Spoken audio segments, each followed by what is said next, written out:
What's up, guys? I'm Mike. I'm Luke. And today we are reviewing all of the cards in the new Starter Deck 15.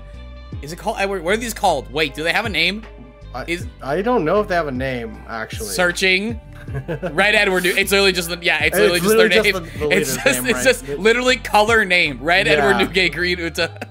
Well, that's fine, right? We had to know. We had to figure it out. We're going to be going over all the cards in this red deck, letting you guys know our thoughts about especially the new cards. If you're looking for all of the other reviews, this is the first one we're doing, but members have access to all of them right now. So if you don't want to wait, become a member, support us for at least $5 a month. It helps us make more great content for you guys. And of course, closer to the release of these decks, we'll be having our deck building guides on how you can take this deck from out of the box to your top tables. But to start, Luke, Edward Newgate has returned 6,000 leader, oh my God. 6 life, and at the end of your turn, add the top card of your life to your hand. The red is re-entering your body. This is why they unbanned him initially, because they knew, they're like, oh my God, we're gonna remake these starters. So, but it's good to see. It's good to see Oyaji back. It's good. Where's to see Moby Dick? Where is it? Unleash the dick, please, please. Unban the dick. I'm clipping that. I'm soundbiting that. But I think this is like Newgate's fourth leader art, right? We got yeah, we have the original, we have the alt from the set. Yeah, and then the third from the premium Bandai, and then this is the newest fourth iteration of Edward Newgate. So it looks really cool. You know, the funny thing to me is that I didn't forget about the premium Bandai. I forgot about the common version. And I was like, wait, what do you mean? There's only 3. There is only 3. There is only 3. Yeah, this style is interesting. I think this one would look really sick if there was texturing, but I doubt the texturing is gonna go hard. They usually don't for the starter deck leaders, but maybe I'm wrong. Maybe I'm wrong. I think the general art concept is being like homogenous between all 6 of these, so some of them work better than others. This one's okay though. I think it's better than the common, obviously, whereas I don't think that's true for some of the other ones. You'll have to watch the video to find out which. I'm wondering how many new players entering One Piece just don't have the O2 leaders, you know? I think there's probably a decent amount. Right? There are people playing at Treasure Cup today who in conversation are people like, oh, I started playing during 06 or 07. Yeah, absolutely. So we're getting an influx of new players, so it's good that they can grab their hands on these new new leaders. So that's really cool. Yeah, I think also it's interesting because these are starter decks, but definitely in terms of power level across the board that they're creating, they feel more like structure decks. They feel like obviously these are more expensive because they want to pack a premium set in them, right? But these feel like when you get 2 years into a game and they start making starter product and then competitive entry product, this feels much closer to that than a basic level starter deck. All these do, in my opinion. So I'm very excited to see these decks in the hands of newer players, people who you know, when you first enter the game, you're like, oh, these are the top 3 decks. I might as well build into this. So with these leaders coming back into the fold, I guess, you know, it's good to see what new players would probably do with it if they do something different at all, you know, that'd be cool. We'll get to it, but I like how it's, in my opinion, 5 competitively viable leaders and then 1 other leader. Okay, I'm interested. Wait, I don't even remember how many there's. Well, when we get to it, I'll reveal it. When we get to that one's video, I'll reveal it. We spent a lot of time talking about the product here. This is the first one we're making. I almost said chat because you always call them chat, but they're viewers. But we have to get into the cards in the deck. Whitebeard, obviously great. Maybe we'll see a Whitebeard resurgence because some of these new Whitebeard red cards are pretty good. But I think we're going to start with the reprints as the way it's ordered. So, of course, great off the start 2K. Jozu from OPO2. 2K counter, 4/4. You can give it Dawn 1, and if you have 2 or less life cards and your leader has Whitebeard Pirates, the card gains, it says quick attack. You translate to quick attack. Boom and quick attack. Yeah, because Dawn is like boom or pow, you know? Yeah, right, yeah. But it's quick funny attack. that this is what we're... Okay, quick attack. Sure. That's what Google Translate decided, you know? Don't tell the Pokemon company, though. They might get mad about this. Yeah, so in most Whitebeard decks, Jozu is oftentimes a 2K that if you were to activate this later, is a good like in a clinch quick attack rush, right? So it's Jover for rush. It's Jozu over. Joe's over. Jozu over. Yeah, cool. I mean, this is just a competitive piece in the deck already. Like, they could have just gave it a random 2K counter. Instead, they gave it the best 2K counter. So, out of the box, there's no questioning, like, how good your cards are. Marco is here. I mean, blocker Marco, 4/5, 1K counter. Marco. But when it's KO'd, if you have 2 or less life, you can discard a Whitebeard Pirates card from your hand and bring it back from the trash rested. Again, super viable. They could have put Fossa in this deck, but they gave you blocker Marco. Huge. Yeah. Really, really cool. I'm wondering what the ratios on these cards are. Like, is this Marco going to be a 2-of? Oh, I can actually... Here, let me pull it up. I can definitely pull it up. Yeah, so we have 4 Jozus and 4 of the Marco. Everything's a 4-of except for the new cards. So the new cards. Yeah, the new cards are the only thing that are not 4-ofs in this deck. So that's great. So you still have to buy 2. Marco. You still have to buy 2. But that's still... Yeah, you still have to buy 2, but you get 4 rares. Like, that's pretty good. You got 8 rares. You got the Jozus are rare. That's really... I forgot about that. I forgot that the Jozus are rare. Great value Jozu. That's pretty good, man. Yeah, I mean, this is one of the best cards and reasons to play Whitebeard. At least outside of the bomb. Yeah. Moving on, we got Rakuyou. This is one of the first ones where it's like, okay, we don't really need this. Yeah, but, you know, the competitive high-end version of Whitebeard is definitely, like, different from the spiritual design of Whitebeard. We are playing a lot less things to the board in terms of building a Whitebeard board. So, in terms of, like, that being the more viable thing out of the box, because you're not high-tuning it with a bunch of events like Radical Beam and stuff like that, I feel like this is a good include for new players. Yeah. I'd say the same. I didn't even say what it does. Dawn 1, all your characters get plus 1,000 if they have Whitebeard trait. Yeah. Pretty cool. It's Zora for Whitebeard. Basically. So, I remember people trying this card out for Whitebeard Zoro at one point. Yeah, this is the... I bet you in their hearts they wanted to put Moby Dick, and then they're like, well, fine, we're gonna put this guy instead. Like, it's a little more fair. A little more fair. Right. I still love you, my stupid son. This is the most unplayable card in the deck, probably. Yeah. Without seeing everything, probably. Main, if your life is 3 or less, you're gonna add life to your... I mean, again, for a new player, this is great filler for, like, you know why this card's here. We've obviously learned that you do just want to draw the cards unless you're resolving a 9-beard, right? Because you're gonna leverage those cards for value. But for a new player who doesn't understand, like, the reasons you do that and play like that is because of how other decks play more than it is like, it's not that it's not good for Whitebeard to play like this. It's just better to play like that. And so for a person playing the game new who's not going to know as much about what other decks are doing, which is obviously a really, you know, that's one of the big skill gaps between a casual player and a successful competitive player is actually knowing what your opponent's doing at all times or generally. I think it's a fine card for it. Yeah, I think like it's a good card to kind of nail home like the mechanic of your leader and what your cards and what your deck is doing, which is, I think, again, like a really good thing for new players to start to learn. So if a new player feels like, you know, overwhelmed by the fact that they're taking so much life, and yes, out of the box, like this deck might not have like the best options, and then they're just like, well, drawing those cards feels bad, right? This is a good way to like stem the flow for them and get a little breathing room. So that's pretty fine. Yeah, I think the good thing is that this is a 1-cost event that does this. I think if this event cost any more than 1, it would just feel really bad for new players because they wouldn't really be able to discern like what, because like 1 is like kind of free in this deck if you're not already loading with Radical Beams. But yeah, anyway. Yeah. Izo's here. None of the rare, baby. 4-piece of the Searcher. Getting a 4-piece of the Searcher feels kind of huge. Like, that's none really of the starter good. decks have come with Searchers. Yeah. Until now, right? Like, I don't think so. No, I don't think...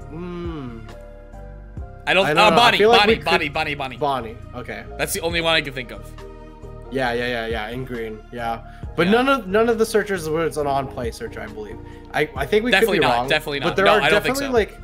There's just like 15 starter decks, so if we're wrong, we're wrong. Because brand new's in set 3, because Black didn't even get one at launch. Pudding's in the set, because it's a rare and an alt art. Yep.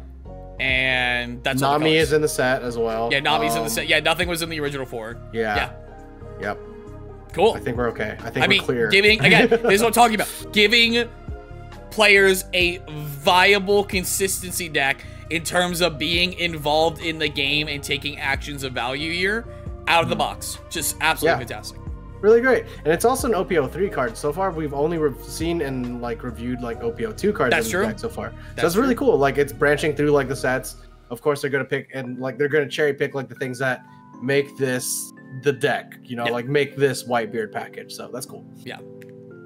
Speed Jill, this is a common vanilla, but it's actually insane in this deck. This is actually a playable Whitebeard card. There was a time when we were just like splashing in Speed Jill because it was just good. It was just better. Well, no, because you play you play this one because it's Strike, right? Atmos is the one with Slash.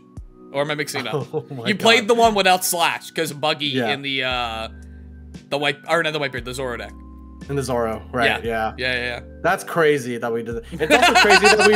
It's also crazy that we were like playing 4/6s with like impunity, like with not like. Well, like, okay, to be fair, this was the only deck doing that. This was the only deck doing that.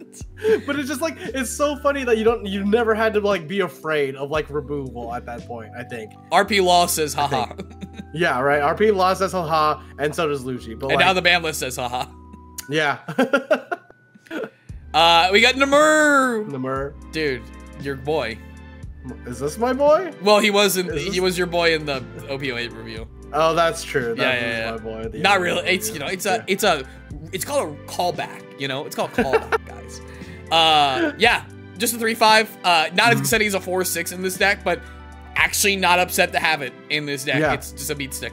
It just makes sense that like, you know, started or constructed decks just have like vanillas in them, right? Just filler. Yeah, it's like in Whitebeard, all you really want to do on first curve is just play Izos on attack, but it's hard for a new player to really understand that. So just putting a 3/5, like a 3 cost is worth playing, seems good. This is fine. Haruta, my boy! Oh, dude, this is booster boy. 4 of in the deck. Activate main once per turn. Great Arrested Dawn to one of your leaders or characters. Oh my god, I'm so glad they put this in the deck. Like, it's great. It's awesome. Everyone should know how playable this card is. Yep.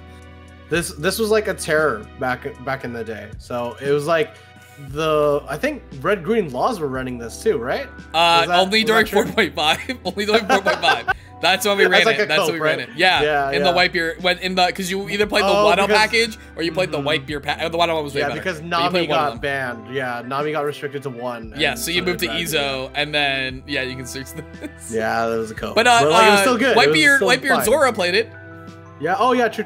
Yeah. Totally. Yeah. This card's great though. Like, especially for a new player, it's very much like reinforces that this deck is more geared around the leader than the board itself. So excellent for teaching within the deck building constraints. Fossa. Oh, he's here. So you got both. You got the good blocker and the not so good blocker, but not as bad as the other blocker that doesn't have counter. So we're doing it. It's a 2/2 that has blocker. So there you go. Atmos is our first new card. It's not the 4/6 Atmos. This is a 4/5 with 1k counter, and when attacking, if your leader is Edward Newgate, you cannot add life to your hand with your own effect during this turn. This is a good version of the event card. Yeah. No conditions, just declare an attack. That's cool. Yeah, and then your opponent is incentivized to remove it because instead of attacking leader, right? Like in the later turns, because if they don't remove it, every time they don't remove it, they essentially don't deal you 1 life. So they're like worth it to point at it, so we can kind of act as a chump blocker by refocusing aggression on it. Yeah, and it's a 5, so you could just block for it easy too. So that's cool. Yeah, or like you could block for it as much as you would like a regular leader. Counter for it. Fine. Yeah, counter. Yeah. There you go. Yeah, we like this. This is a really cool new tool. So this is a 2 of. I just want to confirm. Yeah. So this is. Oh no, it's a 4 of. Oh, no, it's a 4 because it's common. Yeah. Yeah. Okay. That's cool. Oh, there's another 4 of too. Okay, so the only 2 ofs are this Thatch we're gonna get to, the Ace, and the Whitebeard. Cool. That's awesome. That's not bad. Yeah. That's cool. Well, here's the Whitebeard. This one's super good. Especially, I think this is not so good in this deck as much as it is in Marco and Ace, which is kind of crazy to say, but it's fine. Like for a new player, it's fine, and because I think it has that flexibility, it's still gonna have value in the new player's collection, right? Especially because if you buy this deck the next most likely thing you're gonna build is another Whitebeard base leader, because it's already what your base collection is. So this is a 7/8 with no counter. When you enter, grant up to 1 rested dawn to your leader or character. And this is kind of a common theme. I'm pretty sure every, if not most, at the very least, of these new starter decks have a character that does this, where it's an SR, enters the field, and it grants a dawn, plus it does something else. In this case, you can activate main and rest this character to KO up to one of your opponent's characters with a cost of 5,000 or less. Now, notably, we haven't seen reduction in this deck, which is why I think out of the box, at least, this is not the best new tool for it. Really good in Marco, really good in Ace, but so I'm great to have it. It's a cool tool, but I feel like this could have been like an OP08 set card, and we could have either gave them a strong reprint like Ninebeard or developed something that feels better for the Whitebeard deck, right? Because I think we only have a few cards left, and I doubt it's gonna be enough reduction if they have it. I think one does. Yeah, I think an important note to probably take away from this card is, let's see what this card does stacked up to the other starter decks. Because I feel like when they design starter decks and they start design it as like a block, they pit the decks against each other and see how they see play. What you're saying. You know, yeah. So maybe this is a good tool against the other starters and not per se like the meta call. But like, my thing is just because it can only target 5,000, which is not irrelevant, right? But based on the vanilla scaling, it means it can only hit a 3 cost or a 4 cost without reduction. It can either hit a vanilla 3/5 or a generic or a 4 cost with effect, so it has 1,000 more instead of 2,000 more. Right. Yeah. So that's my kind of thing where it feels like it's not. It's an SR. It's a 2/0. It's supposed to be a bomb, but it doesn't feel like the other cards in this deck have built towards this card. Yeah, that makes a lot of sense. I think I agree with that as well. And like, great card. It is cool. Great card. It's so cool. Yeah, because it's basically a 6/8. So yeah, it's dope. Yeah, like I love this card. Do not get it wrong. I like on the scale. Second new card. We didn't read the Atmos. God, we're slipping. No. What do we rate the Atmos? Scale of 1 to 5. Atmos. A grading scale, guys, if you don't know, is if we grade new cards on scale 1 to 5. 1 is why this card exists. It feels just like throw it in the trash. 5 is completely game warping. It will change how you build your decks in the archetype or color, and it will change how your opponents build their decks in their archetype and color to face your deck. And then 3 is just the baseline of like, hey, this card is good. It feels fine. I'm not drawn to a deck because of it, but it's doing cool things. I think this Atmos is a 3.5. I think it's a 3, like straight up 3. It's leader locked, so it's absolutely fair. You're only going to see it in Edward Newgate. For what it does, and the Dawn committal, hopefully you're playing this on curve. You're playing this on 4. And then let's see, turn 1, you'll go to 2 Dawn, you'll take 1 life. Turn 2, you'll take another life, so you'll be at 4 life by the time that you could swing with this character. So like that's fine, it's serviceable. My thing that I feel like makes it a little bit better to me is that you will have taken, so obviously second curve is best, so you're gonna activate it on your attack on your 3rd turn, which means you have drawn 2 cards off your life to get more counter power. And then this is also a card that rewards you for having cards like Guard Point earlier in the game, because you actually have a reasonable target they're gonna swing tall into with it. Yeah, so, fair. That's kind of how I'm looking at it. This new Edward Newgate, I think, is a 4. I also agree. I would say it's a 4. Yeah. But I feel like in certain decks like Marco, it's gonna feel closer to a 4.5. Yeah, I think in a more competitive meta call deck, it will perform well. I think I could picture this doing well. So. Yeah, this is super cool. Wonder what it would do in a dragon deck. That seems funny. Oh, well, we can think about that after we see. Look, what did the king do? King Do is a blocker, a 3/4 blocker with 1k counter. During your opponent's turn, when this character is KO'd by an effect, up to one of your leaders gains plus 2,000 power during this turn. I'm actually so shocked that the screen share is good enough for you to read that clearly. That's awesome. That's why I was just taking over. I assumed you could not read it well. No. This is cool. Obviously another cheap blocker option, but it comes with extra value.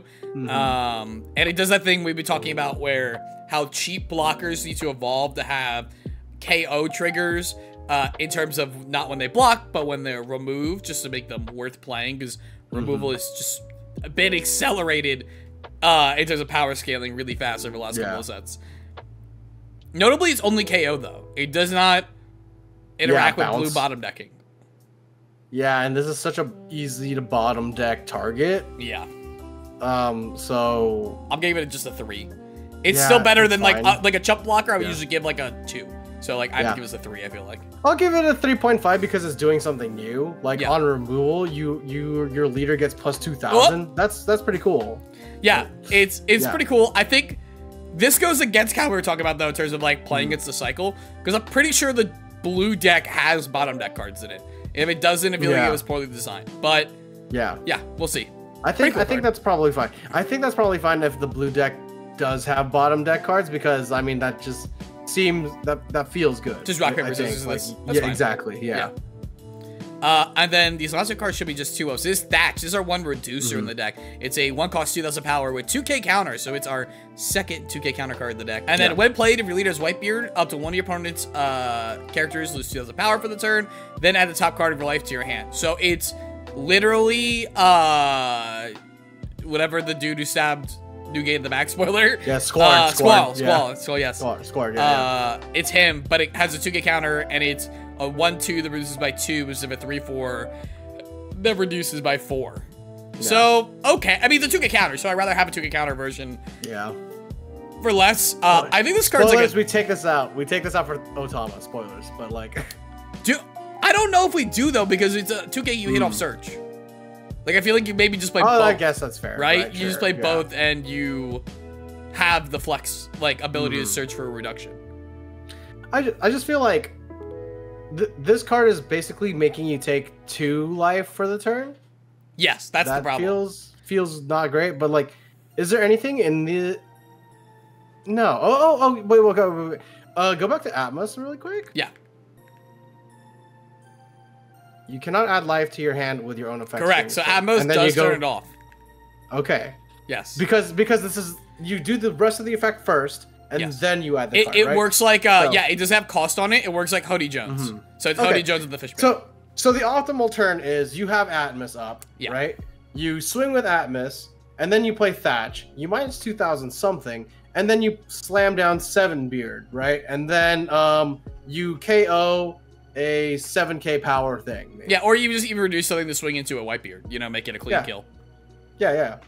That's cool. That's cool combos. We have turned them around, folks. Yeah. We've turned them around. I think this is a 3.5. This is better than your average 2K. Like, this is like already like playable 2Ks, and there are worse playable 2Ks than this card. Yeah. So I'll give it a straight 3. I'll give it a straight 3. But with the Atmos combo, it makes me think of a 3.5. I think does the event just do end of turn?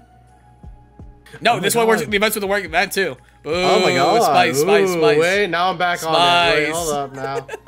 This is kind of cool. Yeah, this is kind of cool. Hey, it's searchable in Zoro too. You just can't actually use the effect. Oh, you're right. Yeah. You just can't use the effect though. Wow. Just have Otama. Anyway. Yeah, exactly. Listen, new players don't know what an Otama is. Come on. And then we got my boy Portgas the Ace, a 5/6 with 1k counter. If your leader includes Whitebeard Pirates, this character gains a rush, and once per turn, if this character were to leave the field due to an opponent's effect, this character gets minus 2,000 power for their turn instead. Notably, this is on both turns, so you can't randomly like jet pistol it. You can't randomly gravity blade trigger, red rock trigger, or any of that. So it's just pretty insulated.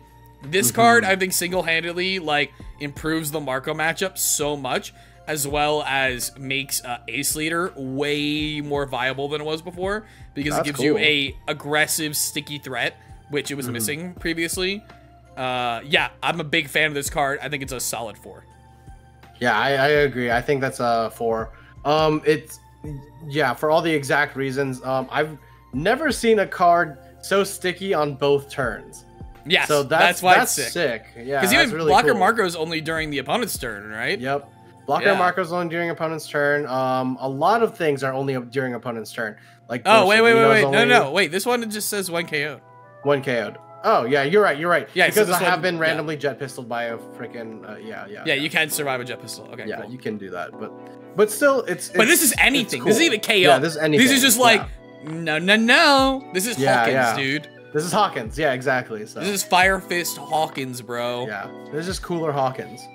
I mean, he's the GOAT. I'm not gonna go get the stuff. Anyway, guys, that is our review of the Edward Newgate Starter Deck 15. We are going to review all the other ones. Again, if you're watching this public and this day came out, you can be a member to get them all right now. If not, they'll be coming out every day after this. And until we see you guys next time, make sure to subscribe for more great One Piece content, and we'll see you on the next one. Bye.